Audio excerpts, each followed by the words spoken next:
कुत्ते को रोटी खिलाने के 8 फायदे। गौतम बुद्ध की प्रेरक कथा। अध्याय 1। बनारस का दानी युवक। बहुत समय पहले की बात है। बनारस नगरी में एक धनी सेठ का पुत्र आनंद रहता था। वह अत्यंत दयालु और करुणाशील था। गरीबों को दान देना, भूखों को भोजन कराना और असहाय प्राणियों की सहायता करना उसकी आदत थी। लेकिन उसके पिता इसे व्यर्थ मानते थे। एक दिन आनंद ने अपने घर से ताजी रोटियां बनवाकर मंदिर के बाहर बैठे गरीबों और पशुओं को बांटने का संकल्प लिया। उसने देखा कि कई कुत्ते भूख से कराह रहे थे। आनंद ने प्रेम पूर्वक उन्हें रोटियां खिलाईं। ये देखकर उसके पिता नाराज हो गए और बोले, पुत्र, तुम मनुष्यों को खिलाते हो, ये ठीक है, लेकिन इन आवारा कुत्तों को रोटी खिलाने से क्या लाभ? आनंद को इस प्रश्न का उत्तर नहीं सूझा। वह बुद्ध से मिलने श्रावस्ती चला गया। अध्याय 2। बुद्ध का सान्निध्य। आनंद श्रावस्ती में बुद्ध के पास पहुंचा और उन्हें सारी बात बताई। बुद्ध शांत स्वर में बोले, पुत्र, कुत्ते को रोटी खिलाने से 8 महान लाभ होते हैं। ये लाभ केवल इस जीवन में ही नहीं, अगले जन्मों में भी मिलते हैं। आनंद की जिज्ञासा बढ़ गई। उसने सिर झुकाकर विनम्रता से पूछा, भगवान, कृपया मुझे उन 8 लाभों के बारे में विस्तार से बताएं। बुद्ध ने मुस्कुराकर कथा सुनानी शुरू की। अध्याय 3। पहला लाभ, करुणा की वृद्धि। बुद्ध ने कहा, जो व्यक्ति भूखे कुत्ते को प्रेम पूर्वक रोटी खिलाता है, उसमें करुणा का भाव बढ़ता है। करुणा वह दीपक है जो आत्मा को प्रकाशित करता है। फिर उन्होंने एक कथा सुनाई। बहुत समय पहले एक बालक अपने घर के बचे हुए भोजन को कुत्तों को खिला देता था। उसका हृदय इतना कोमल था कि वह किसी को भूखा नहीं देख सकता था। समय बीता और जब वह युवक बड़ा हुआ तो उसने अपना जीवन सेवा में लगा दिया। अंत में जब वह संसार से विदा हुआ तो उसका पुनर्जन्म स्वर्गलोक में हुआ। आनंद ने सुना और सिर हिलाया। अध्याय 4। दूसरा लाभ, अच्छे कर्मों का संचय। बुद्ध ने आगे कहा, कुत्ते को भोजन कराने से व्यक्ति के पुण्य कर्म बढ़ते हैं। ये पुण्य भविष्य में दुखों को कम करता है। उन्होंने बताया, पुराने समय में एक व्यापारी रोजाना मंदिर जाते समय एक कुत्ते को रोटी खिलाया करता था। एक दिन जब वह व्यापार के लिए दूर देश जा रहा था, उसकी नाव समुद्र में डूबने लगी। लेकिन चमत्कार हुआ, एक लकड़ी का टुकड़ा उसे किनारे तक ले आया। यह उसके अच्छे कर्मों का ही फल था। अध्याय 5। तीसरा लाभ, दुर्भाग्य से रक्षा। बुद्ध ने तीसरे लाभ की व्याख्या करते हुए कहा, जो व्यक्ति कुत्ते को रोटी खिलाता है वह अनहोनी से बचता है। उन्होंने समझाया कि जब कोई जीव प्रेम पूर्वक किसी को भोजन देता है तो प्रकृति स्वयं उसकी रक्षा करती है। एक बार एक किसान ने एक घायल कुत्ते को रोटी खिलाई और उसका उपचार किया। कुछ दिनों बाद जब वह जंगल में लकड़ी काटने गया तो वही कुत्ता उसके पीछे पीछे गया और एक बड़े सांप को देखकर जोर से भौंकने लगा। किसान ने समय रहते सांप को देख लिया और उसकी जान बच गई। अध्याय 6। चौथा लाभ, धन और समृद्धि। बुद्ध ने कहा, जो व्यक्ति कुत्ते को रोटी खिलाता है उसके घर में धन की वृद्धि होती है। उन्होंने एक कथा सुनाई। राजगृह में एक निर्धन ब्राह्मण था। वह रोज मंदिर के पास बैठे एक भूखे कुत्ते को भोजन कराता था। एक दिन राजा को एक योग्य मंत्री की तलाश थी। जब ब्राह्मण को ये समाचार मिला तो उसने आवेदन किया। राजा ने जब उसका भाग्य देखा तो पाया कि उसमें अपार शुभ संकेत थे। ब्राह्मण को मंत्री बना दिया गया और उसके जीवन में समृद्धि आ गई। अध्याय 7। पांचवा लाभ, मन की शांति। बुद्ध ने कहा, जब व्यक्ति निस्वार्थ भाव से भूखे कुत्ते को रोटी खिलाता है तो उसका मन शांत रहता है। उन्होंने बताया कि एक धनी व्यक्ति को नींद नहीं आती थी। वह कई उपाय करता लेकिन कोई लाभ नहीं हुआ। एक साधु ने उसे कहा कि वह हर दिन एक भूखे कुत्ते को रोटी खिलाए। कुछ ही दिनों में उसके मन में शांति आ गई और उसकी नींद सुधर गई। अध्याय 8। छठा लाभ, रोगों से मुक्ति। बुद्ध ने कहा, जो कुत्ते को प्रेम से रोटी खिलाता है उसके शरीर में रोग कम होते हैं। उन्होंने एक घटना सुनाई। एक बीमार व्यक्ति ने एक संत से उपाय पूछा।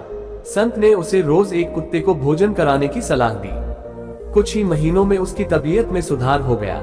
अध्याय 9। सातवां लाभ, दीर्घायु। बुद्ध ने कहा, भूखे जीवों को भोजन कराना दीर्घायु प्रदान करता है। उन्होंने एक कथा सुनाई। एक वृद्ध महिला प्रतिदिन कुत्तों को भोजन कराती थी। उसकी उम्र 100 वर्ष से भी अधिक हो गई और वह स्वस्थ जीवन जीती रही। अध्याय 10। आठवां लाभ, मोक्ष की प्राप्ति। बुद्ध ने अंतिम लाभ बताया, जो व्यक्ति दयालु होकर कुत्तों को भोजन खिलाता है वह जन्म मरण के बंधन से मुक्त होकर मोक्ष की ओर अग्रसर होता है। उन्होंने एक गाथा कही, जो सभी प्राणियों में आत्मा को देखता है वह मोक्ष का अधिकारी होता है। अध्याय 11। आनंद का निर्णय। आनंद ने ये सब सुनकर बुद्ध को प्रणाम किया और बोला, भगवान, मैं जीवन भर भूखे जीवों को भोजन कराऊंगा। वह बनारस लौटा और हर दिन कुत्तों को प्रेमपूर्वक रोटी खिलाने लगा। उसके जीवन में सुख, शांति और समृद्धि बढ़ती गई।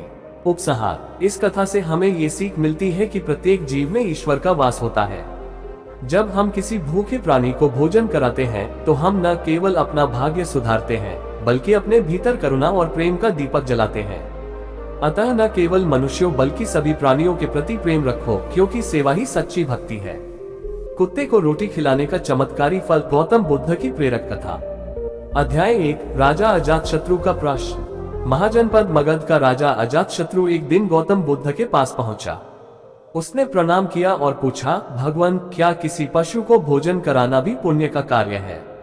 बुद्ध ने मुस्कुराकर उत्तर दिया, राजन, प्रत्येक प्राणी में आत्मा है। जो व्यक्ति भूखे पशु को प्रेम पूर्वक भोजन कराता है, वह स्वयं अपने लिए सौभाग्य और सुख का द्वार खोलता है।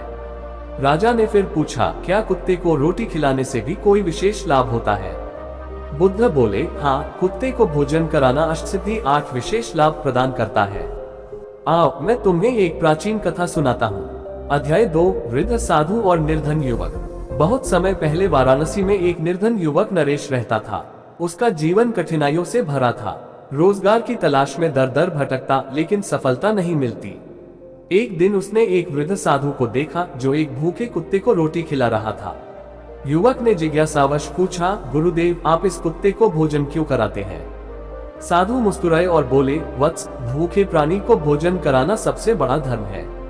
यदि तुम भी हर दिन एक भूखे कुत्ते को भोजन कराओगे तो तुम्हारे जीवन की परेशानियां धीरे धीरे समाप्त हो जाएंगी। युवक ने उनकी बातों पर विश्वास किया और अपनी छोटी सी कमाई में से रोज एक रोटी कुत्ते के लिए रखने लगा। अध्याय 3: पहले लाभ का अनुभव। सौभाग्य का उदय।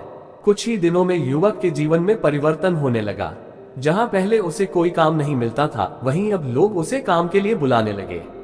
एक दिन वह एक व्यापारी की मदद कर रहा था। व्यापारी उसकी ईमानदारी से प्रभावित हुआ और उसे स्थायी नौकरी दे दी। अब उसके जीवन में धन और सम्मान दोनों आने लगे। युवक को याद आया कि यह सब परिवर्तन तब से हुआ जब उसने भूखे कुत्ते को रोटी खिलानी शुरू की थी। अध्याय 4: दूसरा लाभ, संकटों से रक्षा। कुछ महीनों बाद युवक एक दिन जंगल से गुजर रहा था। अचानक वहां एक शिकारी शेर सामने आ गया।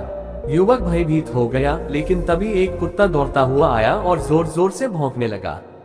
कुत्ते की आवाज सुनकर पास के गांव के लोग वहां आ गए और उन्होंने शेर को भगा दिया। युवक को समझ आ गया कि उसका पुण्य उसे संकट से बचा रहा था। अध्याय 5: तीसरा लाभ, मानसिक शांति। अब युवक हर दिन कुत्तों को रोटी खिलाने लगा। धीरे धीरे उसके मन में अजीब सी शांति आने लगी। पहले वह हर समय परेशान और चिंतित रहता था, लेकिन अब वह भीतर से हल्का और सुखी महसूस करता था। एक दिन जब वह साधु से मिला तो उसने कहा, गुरुदेव, अब मुझे किसी बात की चिंता नहीं रहती। मेरा मन पहले से अधिक शांत रहता है। साधु मुस्कुराए और बोले, वत्स, ये करुणा का प्रभाव है। जब हम निस्वार्थ भाव से किसी भूखे प्राणी को भोजन कराते हैं तो हमारा मन निर्मल हो जाता है।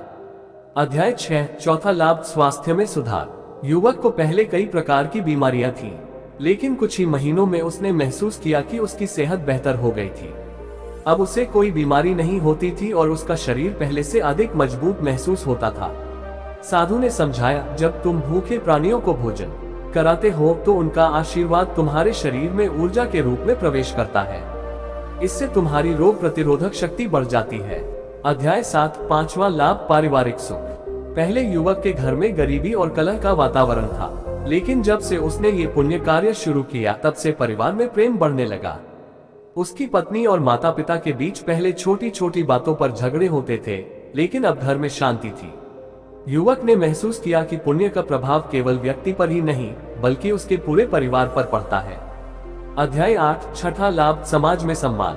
अब युवक का स्वभाव और अधिक दयालु हो गया था। वह हर प्राणी के प्रति प्रेम दिखाने लगा। ये देखकर गांव के लोग उसका सम्मान करने लगे। लोग उसे प्यार से दयालु नरेश कहने लगे। जब राजा को उसके गुणों का पता चला तो उन्होंने उसे अपने दरबार में बुलाया और नगर में धर्म कार्य का प्रमुख बना दिया। अध्याय 9: सातवां लाभ, जीवन में स्थिरता। पहले युवक का जीवन संघर्षों से भरा था, लेकिन अब उसका जीवन स्थिर हो गया था। उसे किसी चीज की कमी नहीं थी, न धन की, न सम्मान की और न ही सुख शांति की। वह सोचता, पहले मैं छोटी छोटी समस्याओं में उलझा रहता था, लेकिन अब मेरा जीवन एक प्रवाह में बह रहा है। ये सब केवल एक छोटे से पुण्य कार्य का फल है। अध्याय 10 8वां लाभ मोक्ष की ओर अग्रसरता। एक दिन वृद्ध साधु ने युवक से कहा, वत्स, जो व्यक्ति निस्वार्थ भाव से भूखे जीवों को भोजन कराता है वह जन्म मरण के चक्र से मुक्त होने की ओर बढ़ता है। साधु ने समझाया कि जब व्यक्ति केवल अपने लिए नहीं बल्कि सभी प्राणियों के लिए जीता है तो उसका चित्त शुद्ध हो जाता है और वह अंततः मोक्ष की प्राप्ति करता है। युवक अब पूरी तरह बदल चुका था। उसने जीवन भर हर जीव को प्रेम देने का संकल्प लिया और अंत में शांतिपूर्ण मृत्यु को प्राप्त हुआ। अध्याय 11 राजा अजातशत्रु का परिवर्तन। बुद्ध की यह कथा सुनकर राजा अजातशत्रु की आंखें खुल गईं। वह बोला, भगवान, मैं भी अब से इस पुण्य कार्य को करूंगा। इसके बाद राजा ने अपने महल में यह आदेश दिया कि कोई भी भूखा प्राणी नगर में न रहे। उसने विशेष रूप से भूखे कुत्तों और अन्य पशुओं के लिए भोजन की व्यवस्था करवाई। उपसंहार। इस कथा से हमें ये सीख मिलती है कि छोटे से पुण्य कार्य भी जीवन में बड़े परिवर्तन ला सकते हैं। जब हम भूखे प्राणियों को प्रेम पूर्वक भोजन कराते हैं तो उसका प्रभाव केवल हमारे जीवन पर ही नहीं बल्कि पूरे समाज और हमारे अगले जन्मों पर भी पड़ता है। अतः प्रेम करो, करुणा रखो और हर भूखे जीव को भोजन कराओ, क्योंकि यही सच्चा धर्म है। भूखे कुत्ते की सेवा का चमत्कारी फल। गौतम बुद्ध की प्रेरक कथा। अध्याय 1 सुदत की समस्या। श्रावस्ती नगर में एक व्यापारी सुदत रहता था। वह परिश्रमी था लेकिन उसके जीवन में कोई स्थिरता नहीं थी। कभी व्यापार में लाभ होता तो कभी भारी हानि। उसके मन में हमेशा चिंता बनी रहती। एक दिन वह जेतवन विहार में बुद्ध से मिलने गया और बोला, भगवान, मैं कोई बुरा कार्य नहीं करता फिर भी मेरा जीवन सुखमय नहीं है। कृपया मुझे कोई उपाय बताएं। बुद्ध मुस्कुराए और बोले, सुदत, क्या तुम कभी किसी भूखे प्राणी को भोजन कराते हो? सुदत ने सिर झुका लिया, नहीं भगवान, मैं केवल अपने परिवार के लिए ही अन्न कमाता हूँ। बुद्ध बोले, अगर तुम जीवन में स्थिरता और सुख चाहते हो तो हर दिन किसी भूखे प्राणी को भोजन कराओ, विशेष रूप से किसी कुत्ते को। सुदत ने ये सुना और संकल्प लिया कि वह इस बात का पालन करेगा। अध्याय 2 पहला अनुभव पुण्य की अनुभूति। अगले ही दिन जब सुदत अपने घर से निकला तो उसने देखा कि एक कुत्ता कूड़े के ढेर में भोजन खोज रहा था। सुदत ने घर से ताजी रोटी लाकर उसे प्रेम से खिलाई। जैसे ही कुत्ते ने रोटी खाई उसके चेहरे पर एक अनोखी संतुष्टि थी। सुदत के मन में एक अद्भुत शांति का अनुभव हुआ। उसे लगा कि उसने अपने भीतर कोई सकारात्मक परिवर्तन महसूस किया। अध्याय 3 दूसरा अनुभव व्यापार में सुधार। एक सप्ताह तक सुदत रोज कुत्ते को रोटी खिलाता रहा। फिर अचानक उसका व्यापार बढ़ने लगा। जो ग्राहक पहले उधार लेकर भाग जाते थे वे अब पैसे चुकाने लगे। उसने बुद्ध के वचनों को याद किया और सोचा, क्या ये सब उस छोटे से पुण्य कार्य का फल है? अध्याय 4 तीसरा अनुभव संकट से बचाव। एक दिन सुदत अपने माल को लेकर एक दूसरे नगर जा रहा था। रास्ते में डाकुओं ने उसे घेर लिया। तभी कहीं से एक कुत्ता आकर जोर जोर से भौंकने लगा। उसके भौंकने से आसपास के गांव के लोग सतर्क हो गए और डाकू भाग गए। सुदत ने देखा कि यह वही कुत्ता था जिसे वह रोज रोटी खिलाता था। उसकी आंखों में कृतज्ञता के आंसू आ गए। अध्याय 5 चौथा अनुभव परिवार में सुख। पहले सुदत के घर में कलह रहता था। उसकी पत्नी छोटी छोटी बातों पर गुस्सा करती थी और बच्चों में भी झगड़े होते रहते थे। लेकिन जब से सुदत ने कुत्ते को भोजन कराना शुरू किया घर का वातावरण बदलने लगा। उसकी पत्नी का स्वभाव मधुर हो गया, बच्चे अधिक आज्ञाकारी हो गए और पूरा परिवार पहले से अधिक प्रेम पूर्वक रहने लगा। सुदत को अब यकीन हो गया कि यह पुण्य कार्य जीवन में सुख और शांति लाता है। अध्याय 6 बुद्ध की शिक्षाएं। एक दिन सुदत फिर से बुद्ध के पास पहुंचा और उनके चरणों में गिरकर बोला, भगवान, आपने जो उपाय बताया था उसने मेरे जीवन को बदल दिया। अब मैं समझ सकता हूं कि परोपकार कितना महत्वपूर्ण है। बुद्ध बोले, वत्स, जब हम निस्वार्थ भाव से किसी भूखे प्राणी को भोजन कराते हैं तो हम केवल उसे ही नहीं बल्कि स्वयं को भी सुख और समृद्धि प्रदान करते हैं। यही सच्ची सेवा है। अध्याय 7 मोक्ष की ओर अग्रसरता। सुदत अब न केवल अपने लिए बल्कि दूसरों के लिए भी जीने लगा। वह श्रावस्ती में एक सेवा केंद्र खोलकर भूखे लोगों और पशुओं को भोजन कराने लगा। बुद्ध ने उसे आशीर्वाद दिया और कहा, वत्स, जो व्यक्ति भूखे जीवों को भोजन कराता है वह जन्म मरण के बंधन से मुक्त होकर मोक्ष के मार्ग पर बढ़ता है। उपसंहार। इस कथा से हमें ये सीख मिलती है कि एक छोटा सा पुण्य कार्य जैसे कि भूखे कुत्ते को रोटी खिलाना हमारे जीवन में बड़े बदलाव ला सकता है। यह न केवल हमारे भाग्य को सुधारता है बल्कि हमारे मन, परिवार और समाज में भी शांति और प्रेम को बढ़ाता है। अतः निस्वार्थ भाव से सेवा करो, क्योंकि यही सच्चा धर्म है। भूखे कुत्ते की भूख मिटाने से मिला अद्भुत वरदान। गौतम बुद्ध की प्रेरक कथा। अध्याय 1, गरीब ब्राह्मण का संघर्ष। पुराने समय की बात है। वाराणसी में एक निर्धन ब्राह्मण देवदत्त रहता था। वह विद्वान था, परंतु भाग्य ने उसका साथ नहीं दिया था। वह दिन रात मेहनत करता, लेकिन फिर भी 2 वक्त की रोटी जुटा पाना कठिन था। हर रोज वह मंदिर में पूजा करके भोजन की खोज में निकलता, परंतु उसे कुछ भी प्राप्त नहीं होता। धीरे धीरे उसकी हिम्मत टूटने लगी। एक दिन वह अत्यंत भूखा था और भोजन की तलाश में इधर उधर भटक रहा था। तभी उसने देखा कि एक कुत्ता भी भूखा प्यासा गलियों में भटक रहा था। अध्याय 2, करुणा का जागरण। ब्राह्मण को महसूस हुआ कि वह स्वयं तो मनुष्य है और किसी तरह अपनी भूख मिटा सकता है, लेकिन ये बेचारा कुत्ता तो असहाय है। उसके पास जो थोड़ा सा आटा था, उसने उसी से एक रोटी बनाई और प्रेमपूर्वक कुत्ते को खिला दी। कुत्ते ने उसे कृतज्ञता भरी आंखों से देखा और खुशी खुशी पूंछ हिलाने लगा। ब्राह्मण को उस दिन पहली बार वास्तविक संतोष का अनुभव हुआ। अध्याय 3, अद्भुत चमत्कार। रात हुई और ब्राह्मण एक वृक्ष के नीचे सो गया। उसी रात उसने एक विचित्र सपना देखा। स्वयं भगवान विष्णु उसके सामने प्रकट हुए और बोले, वत्स, तुमने आज भूखे प्राणी को भोजन कराया है, इससे तुम्हारे जीवन का भाग्य बदल जाएगा। कल सूर्योदय के साथ ही तुम्हारे सारे कष्ट समाप्त हो जाएंगे। ब्राह्मण ने आंखें खोली तो पाया कि उसका हृदय अपार आनंद से भर गया था। अध्याय 4, सौभाग्य की शुरुआत। अगले दिन जब ब्राह्मण नगर के राजा के महल के पास से गुजर रहा था, तभी राजा की सवारी वहां से निकली। अचानक राजा के हाथ से उसका प्रिय रत्नजड़ित कंगन गिर पड़ा। ब्राह्मण ने उसे उठाकर राजा को लौटा दिया। राजा उसकी ईमानदारी से प्रभावित हुआ और बोला, तुम बहुत नेक हृदय वाले हो, मैं तुम्हें अपना राजपुरोहित बनाना चाहता हूँ। ब्राह्मण ये सुनकर स्तब्ध रह गया। वह कुछ दिन पहले तक भूखा प्यासा भटक रहा था और अब उसे राजा का सम्मान मिल रहा था। अध्याय 5, गौतम बुद्ध की शिक्षाएं। ब्राह्मण ने सोचा कि यह परिवर्तन कैसे हुआ। तभी उसे याद आया कि वह क्षण जब उसने भूखे कुत्ते को रोटी खिलाई थी। वह तत्काल श्रावस्ती गया और गौतम बुद्ध के पास पहुंचा। उसने बुद्ध को सारी घटना सुनाई और पूछा, भगवान, क्या ये सब उस छोटे से पुण्य कर्म का फल है? बुद्ध मुस्कुराए और बोले, वत्स, जब हम किसी भूखे प्राणी को भोजन कराते हैं तो ये केवल भोजन नहीं होता, बल्कि यह ब्रह्मांड में हमारी सकारात्मक ऊर्जा का संचार करता है। यह ऊर्जा हमारे जीवन में सुख, सौभाग्य और समृद्धि के रूप में लौटती है। ब्राह्मण ने सिर झुका लिया और संकल्प लिया कि वह जीवन भर भूखे प्राणियों की सेवा करेगा। उपसंहार। इस कथा से हमें ये सीख मिलती है कि छोटे से पुण्य कार्य भी हमारे जीवन को बदल सकते हैं। जब हम किसी भूखे जीव को भोजन कराते हैं तो वह शुभ कर्म हमें कई गुना अधिक फल देकर लौटता है।